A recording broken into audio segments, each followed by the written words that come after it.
Yokaana essuula 2 olunyiriri olusooka okutuuka ku lusembayo. Awo ku lunaku olusooka mu nnaku omusanvu, Malyamu Magudaleene n'ajja mu matulutulu nga tebunnalaba eri entaana n'alaba ng'ejjinja liggiddwa ku ntaana. Awo n'adduka n'agenda eri Simooni Peetero n'eri omuyigirizwa oli omulala Yesu gwe yayagalanga, n'abagamba nti, Baggyeemu Mukama waffe mu ntaana, so tetumanyi gye bamutadde. Awo Peetero n'afuluma n'omuyigirizwa oli omulala ne bagenda ku ntaana.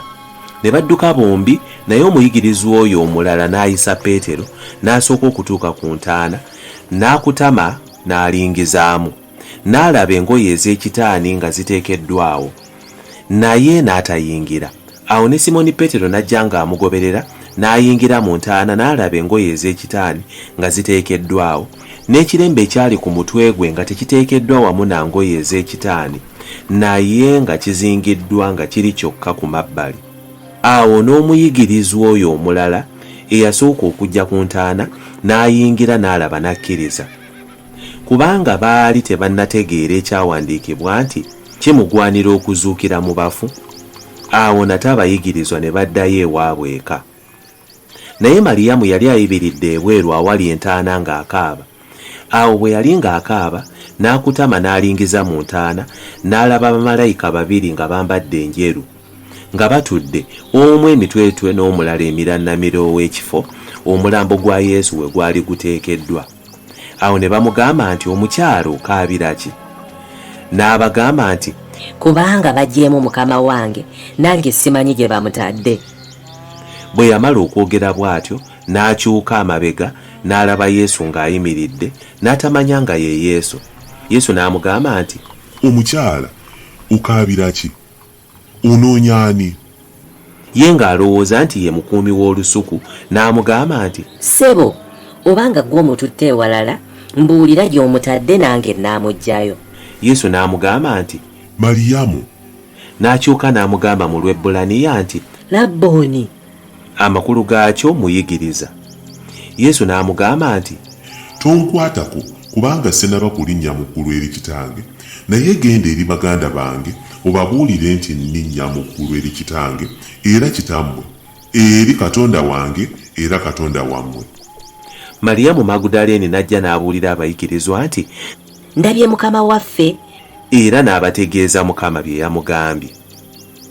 Awo ku lunaku luli akawungeezi, ku lunaku olusooka mu nnaku omusanvu, enzigi bwe zaali nga ziggaddwawo mu kifo abayigirizwa mwe baali, olw'okutya Abayudaaya, Yesu n'ajja n'ayimirira wakati mu bo, n'abagamba nti, Emirembe gibe mu mmwe. Awo bwe yamala okwogera bw'atyo, n'abalaga engalo n'embiriizi ze. Abayigirizwa ne basanyuka bwe baalaba Mukama waabwe. Awo Yesu n'abagamba nate nti, Emirembe gibe mu mmwe, nga kitange bwe yantumaaze, nange bwe ntyo mbasindika mmwe. Bwe yamala okwogera ekyo, n'abasiza omukka, n'abagamba nti, Mutoole Omwoyo Mutukuvu. Ebibi by'abo bonna bye munaasonyiwanga binaabasonyiyibwanga, n'ebyabo bye munaasibiranga nga bibasibiddwa ddala. Naye Tomasi, omu ku 12 eyayitibwanga Didumo, teyali nabo Yesu bwe yajja. Awo abayigirizwa abalala bwe baamubuulira nti, Tulabye Mukama waffe. Naye n'abagamba nti, Bwe siriraba ku bibatu by'enkovu z'enninga, ne nzisa olunwe lwange ku nkovu z'enninga, ne nsonseka omukono gwange mu mbiriizi ze, sirikkiriza n'akatono. Oluvannyuma nga wayiseewo ennaku 8, ate abayigirizwa bwe baali munda, ne Tomasi ng'ali nabo, Yesu n'ajja, enzigi nga ziggaddwawo, n'ayingira wakati mu bo n'agamba nti, Emirembe gibe mu mmwe. Awo n'agamba Tomasi nti, Leeta wano olunwe lwo olabe ebibatu byange, era oleete n'omukono gwo oguse mu mbiriizi zange. Oleme okuba atakkiriza naye akkiriza. Tomasi n'amuddamu n'amugamba nti, Gwe Mukama wange, era Katonda wange. Yesu n'amugamba nti, Kubanga ondabye kyovudde okkiriza. Balina omukisa abakkiriza nga tebaliiko kye balabye.